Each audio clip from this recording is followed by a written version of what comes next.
In the previous lesson, we saw how we can work with texture and patterns and arches and other graphics that can be repeated many times to cover surfaces. And you can use this in fashion design, textiles, or architecture, and so on. Now, in this last lesson of the GIMP video course, we're gonna talk about the vector graphics that we can use here in GIMP. Now, this is not the best software out there if you want to do vector graphics, but we do have some tools that can be really handy in terms of graphics. So I'm going to close this. I'm just going to open a new file, and I've just chosen a specific image from the web. I'm going to show you where to get it, and it's an image with text. So I'm just going to open it up, and you can see this is a raster graphics. So this text right here is made of pixels. So if I zoom, and it's a really high quality image. So I need to zoom a lot, and then I will see pixels.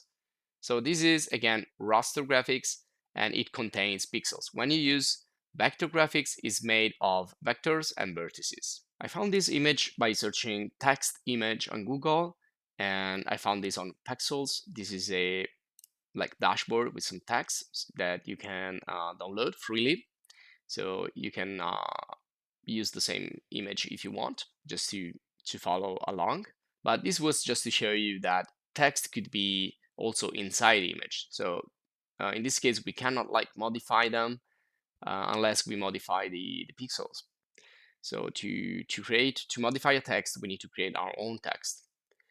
Now, we already talked about the difference between raster and vector many times, but again, essentially this is about how much we can modify and scale the original graphics.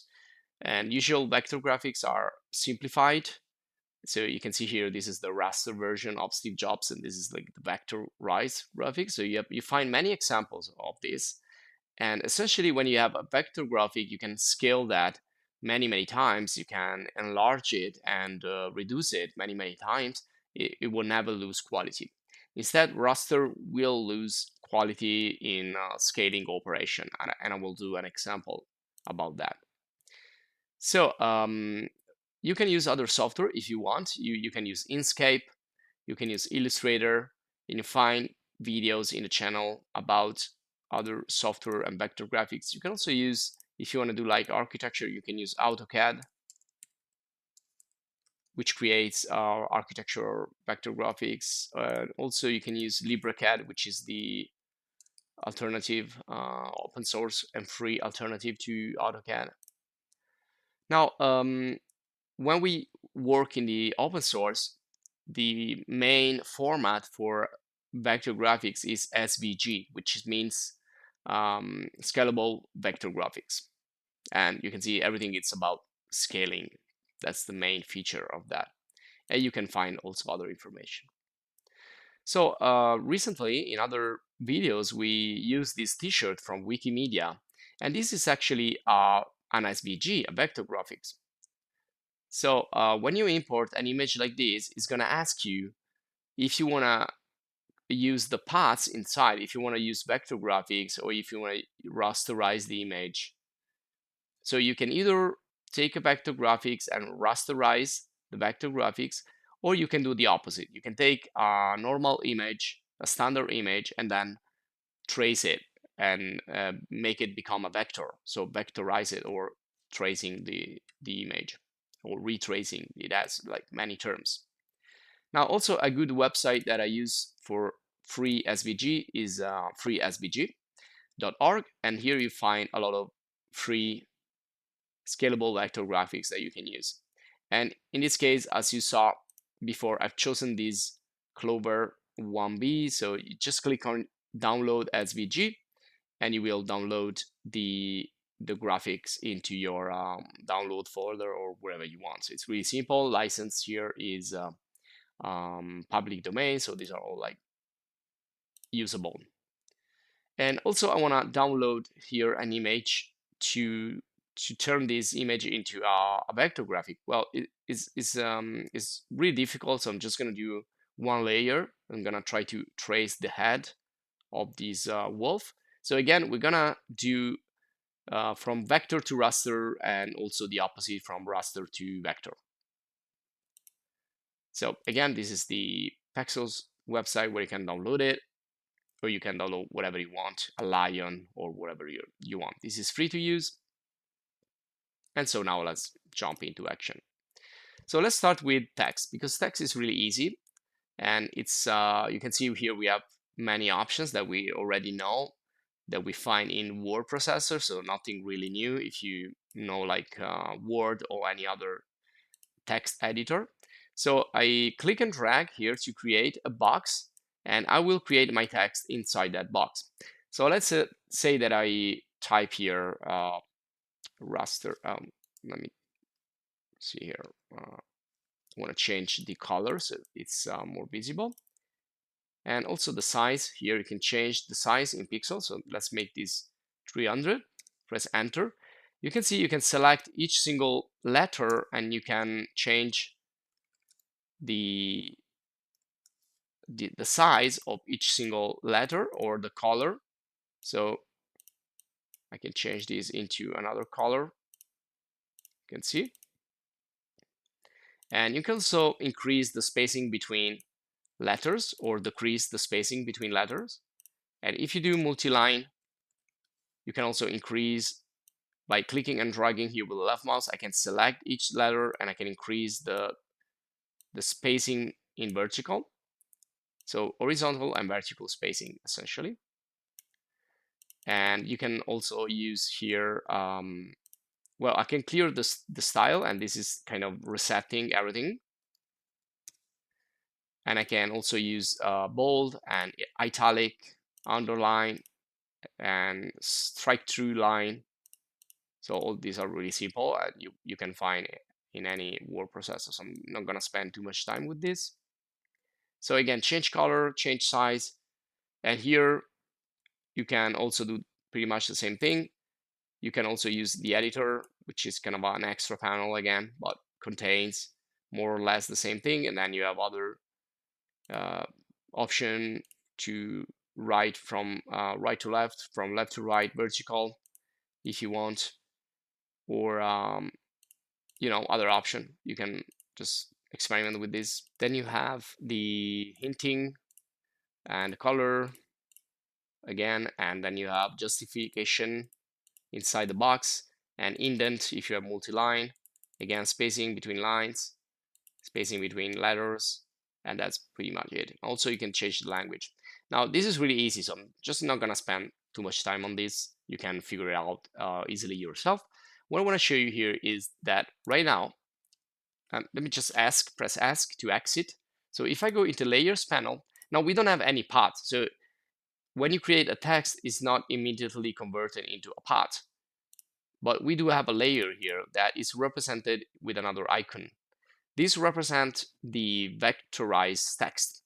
So if I use this text and I start to scale this, this is going to change. So if I, for example, use the transform tool or scale or unify transform, or you can also use it from here, like tools, transform.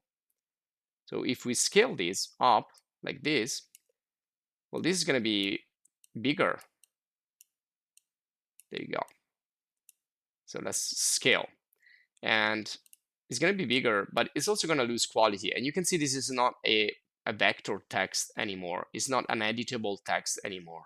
So if I zoom in, I can see that it starts also to blur in the edges. This is because GIMP is doing interpolation. So it's going to figure out the missing pixels, and it's going to auto-generate those missing pixels. But you can see this is not a path anymore. I cannot edit it with a path. It's just a simple image. I can move it around. Be careful, because when you're working with paths or vector graphics, you need to select path. Otherwise, you select layer or selection. So in this case, we use the entire layer. Okay, now let's scale it even more. So I'm just gonna continue here with the scale. I'm gonna make this really, really big. There you go. And you can see it's taking more time because, again, it's interpolating, it's creating new pixels that aren't actually there. So it's kind of figuring out how it can help you to generate that. And let me see here. It's just gonna try to move this. I'm gonna move the active layer. Okay, so you can see it's still visible. It's still good quality, but you can see it's blurring the edges more and more. Okay, now let's do something different. I'm just gonna go back. Now, other things that I can do with the rasterized text is I can play with the brush. I can paint on it, and also I can use the eraser with. Let's use another like brush as we learned to do in previous lessons. I'm gonna use another brush, and then I'm gonna like create some effect on these text. Now you cannot do this with vector graphics. These are effects that you can only use when you work with pixels. So this is why it's useful to switch from raster to vector depending on what we need to do. Okay, so let's use now this and let's make this smaller. So I'm gonna rescale this. I'm gonna make it really small, really small scale, and let's place it right here. So you can see that if I zoom, it's really small and it contains few pixels. And again, if I rescale up, let's see what's gonna happen here. Scale, and there you go. Now you can see it lost a lot of quality. It looks really blurred, and all the graphics are like really approximate if we compare those to the previous one. So this is the problem with raster graphics. If you start to scale down, scale up, you're gonna lose quality. And also if the software is really intelligent, it's gonna lose quality. Instead, if I use text in terms of vector graphics, so here I can change, I can make this like 400 and then scale it back to 100 and go back to 500, it's never gonna lose quality because this is vector graphics, because this is editable. Same thing goes for the other tool, which is the paths tool in GIMP, which creates vector graphics. Now we're gonna come back to the text later. Now let's talk about SVG and vector graphics. I'm gonna just delete everything here. I'm just gonna open another document. So I'm gonna open the t-shirt. So if I go to open and select here the t-shirt, now usually when you open a vector graphics, it's gonna ask you the width and height, because you can make this anything you want since there is no limit for sizing this. So if I say like 5,000, it's gonna bring this image to that without losing any quality, because scalable vector graphics can be scaled infinitely in the infinite. Now I can also try to import paths. So let's do OK. And you can see this is now really big. I need to zoom a lot before I see the pixels. And also I have a path. Well, actually I have more than one path. Now, not every time the paths will be imported correctly. You can see this is kind of a mess. So perhaps you can try with some other graphics. And I'm going to show you the graphic from the SVG, the free SVG website. So I'm going to exit this, and I'm going to open this one here. So open. Again, it's going to ask you how big you want this, but this time I'm going to make it smaller, but I want to import paths again. Now you can also merge the paths into one, but I think that at first you probably want to try this before actually merging everything. So let's say OK. And now we can see we have a nice layer, pretty defined.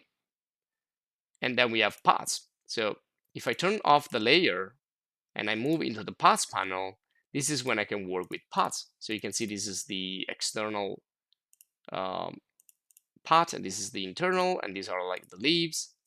So you can see there is a combination of many paths. And now I can work with each one of these. Or I can right click, and here you can see you can do many operations with the path. You can like change also the position of the path, lower path. You can create a new path if you want. This is going to be empty at the moment. You can also delete. You can also use these buttons down here to create a new one, to move the position, to duplicate, to change the path into a selection, or to change a selection into a path, or to paint along the path. So you have many options, but we're gonna see this briefly, shortly. Well, let me delete this because it's empty. So let me right click. And so if you see here, if we go down, you can also use, again, path to selection. This is gonna turn this into a selection. So, and you can go the other way. Or you can use a channel, convert the channel into a selection, and then convert it into a path. Remember that channels are a way to save selections, kind of like the buffer, but in raster graphics. Paths instead will save the selection as a vector graphics. Now, you can merge, there you go. This is the one I was looking for. So you can merge everything into a single path if you want. Let me just go back, Control Z. So this is what the choice that you have when you bring in an SVG. If you want to maintain separation between different paths, or if you want to merge everything together at the beginning. So let's see what we can do again with these paths. So I'm going to select the first one. And if I right click, you can see I can edit the path. Now, when I edit the path, I'm going to automatically go here in the paths tool. And I'm going to see the vectors here and the vertices. Now, these white circles, these are the vertices, so I can select them and move them around. So basically, I'm editing this path that I have imported. There you go. So I can change the shape. I can do many things. I'm going to show you later what else we can do with this. But essentially, this is how vector graphics is made in also other software. Well, it's a composition of vectors and vertices. And this is a closed path. So you can have open paths, you can have closed shapes, closed paths. Now, when you finish to modify or create your own path, you can also export. So if you right click here again, you can see I can export this in another file. So I'm gonna call this like modified path or vector and save. That's all you need to do. So you have now another vector that you can use. Or you can import a path, just it's the same way. So you can see I have many other SVG. I can open it directly from here, and this is now imported. And this is like a dragon path that I again got from the web. So let me just go back here to adjust these this shape. So you can also edit path from here, or you can just click on the paths tool and select the path that you want to edit. You can change the path attributes just like any other layer. You can give it a color. You can change the switches here, visible, linked. This works basically as the layer, nothing new. And also, again, we can merge, we can delete, we can duplicate to work on a copy.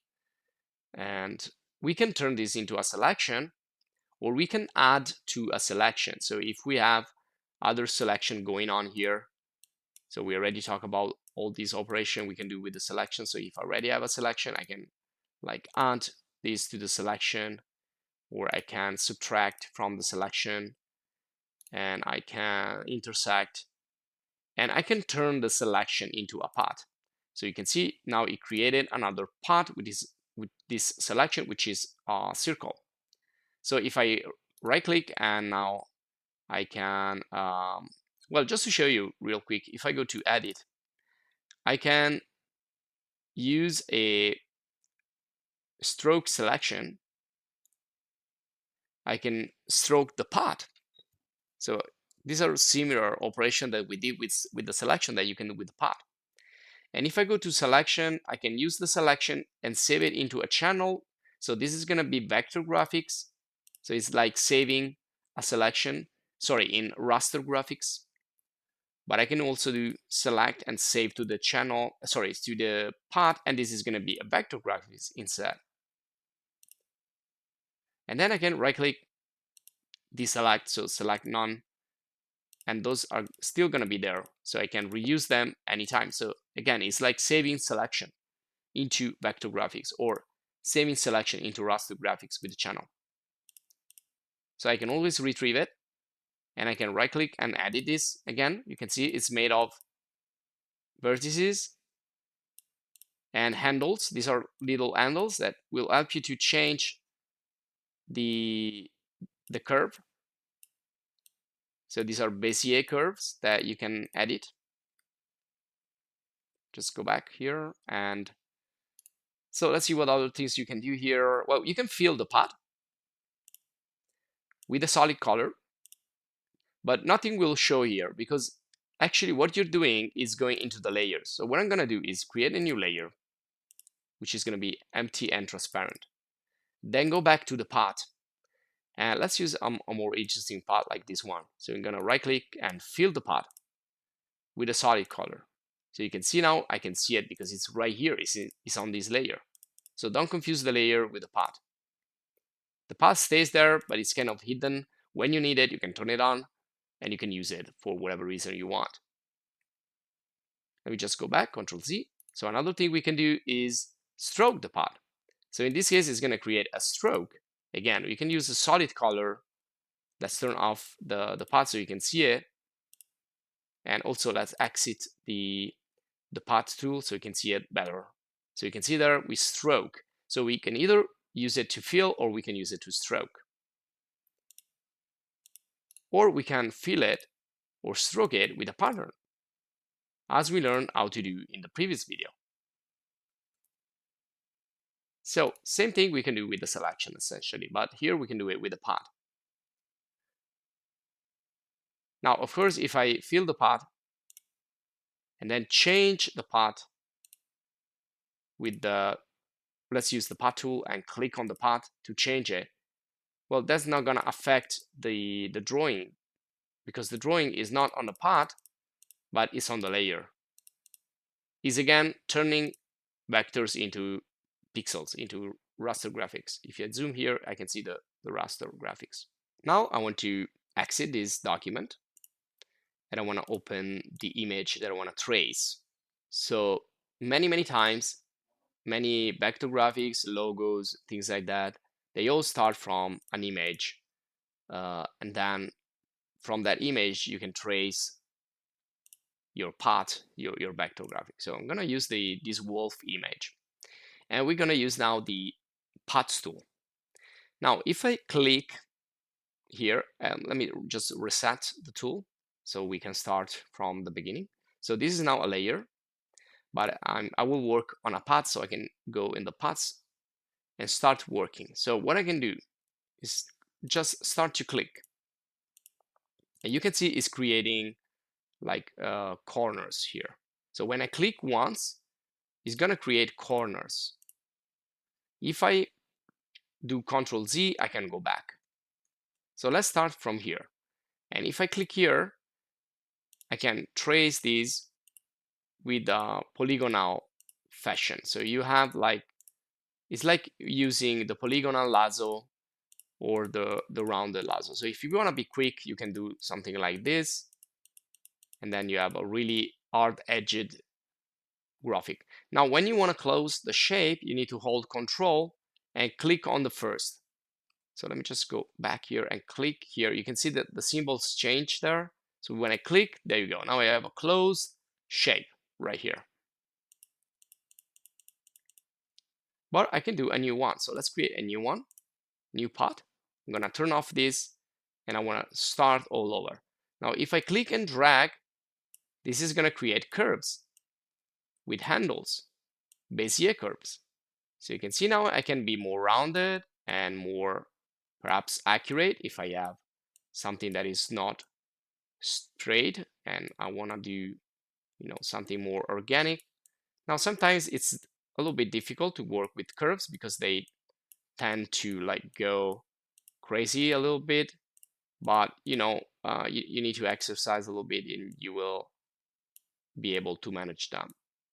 And again, I'm going to close, so hold Control, close. You can see this is awkward, so I'm going to click on that handle. I'm going to adjust it. You can see that once you're finished, you can select each single point here and continue to adjust it. Make sure that you can zoom in a lot here and make sure you follow. But be careful not to go outside. You want to get the handle there. Otherwise, it's going to like create extra stuff, and perhaps you don't want to do that. So you can continue to adjust this until you are satisfied. And there's another part. Now you have other options also from here. So if I want to add more points, I can hold Control, and you can see I can add here more points, and then I can move them.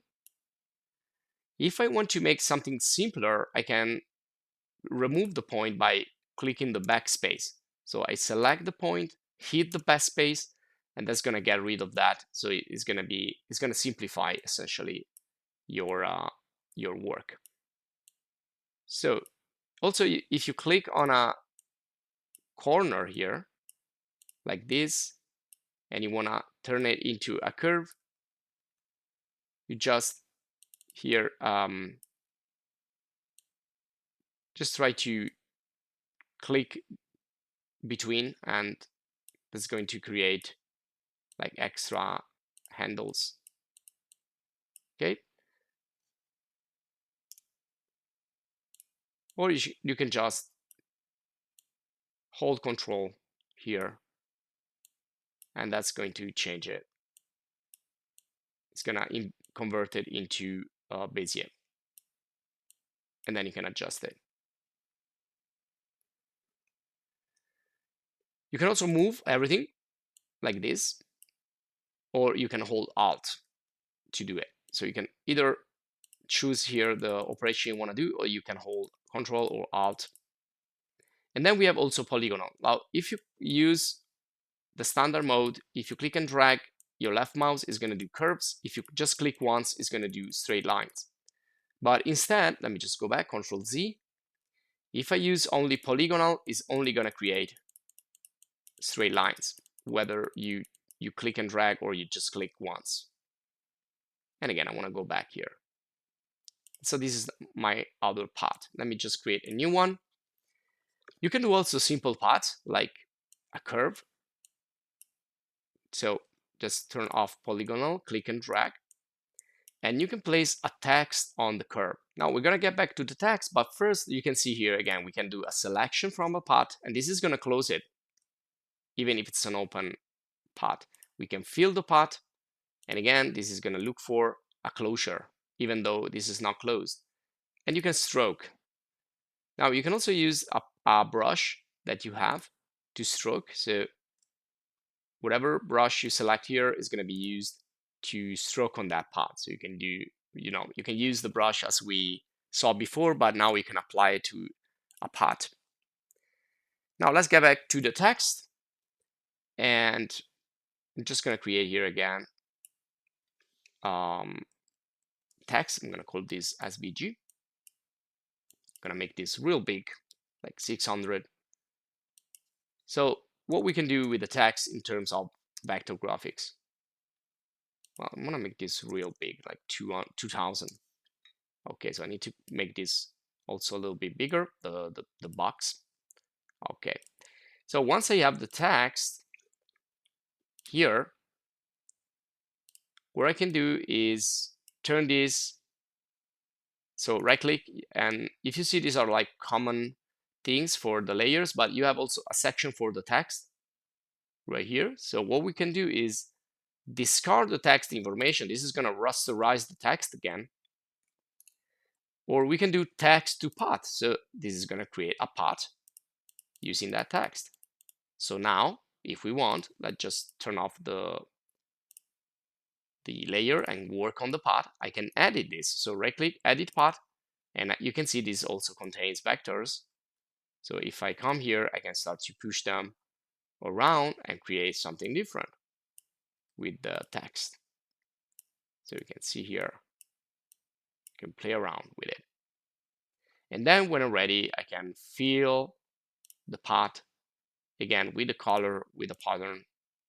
And this is gonna go in the layer. You can see here is going into the layer. Remember that. Okay, now let's go again back here. And let me just use this path. Now you can see the curve. Want to turn off the other one. Come here and let's create another text. And let's type here text on a path. And well, let's add some other letter here, or on a vector graphic path on GIMP. Okay, so something a little bit longer, so that can go along the path. Okay, so all I'm going to do now is select the text, right click, and do text along the path. And you can see now it's going there, it's going along the path. So when I press enter, this is going to go there. So I have the original right here, and then I have the path right here. And let's scale this. So when I need to transform, remember to select the path in this case, because we want to transform the path. Okay, so that's the original. Also, when you move, I'm going to select the path, otherwise it's going to move the vector. And when I'm finished with this, I can like fill it. So right click and fill it, or again use a stroke. Let's do fill with solid color, and again this is going into the layer here. So if I want to see it, then I need to let's create another layer. There you go, and let's do this again. So I'm going to use the path, fill path, solid color, fill, and then go back, and you can see it now. It's right here on this new layer. Now you can continue to work with all these new tools that can be added to the toolset. We explore basically every tool in the toolbar. We also have this one here that can be handy, which is called measure, and it's going to do, well, let's get like this text again. So you can see it's measuring the distance, the angle, and you can also like change here these little crosshair, and you can also straighten. So you can use it as a you know, tool to make things straight. So to change basically the rotation and do other stuff here. So just, you know, experiment with it. And well, that's it. So this is gonna be it for this video, and also is gonna be this one here, the last lesson. So I hope you enjoyed the course. If you did, please subscribe to the channel, join the channel as a supporter to support us and thank us, and also check our other courses in graphic design and also vector graphics, AutoCAD, LibreCAD, Inkscape, Illustrator, and so on. So thanks for watching, and see you in the next video course.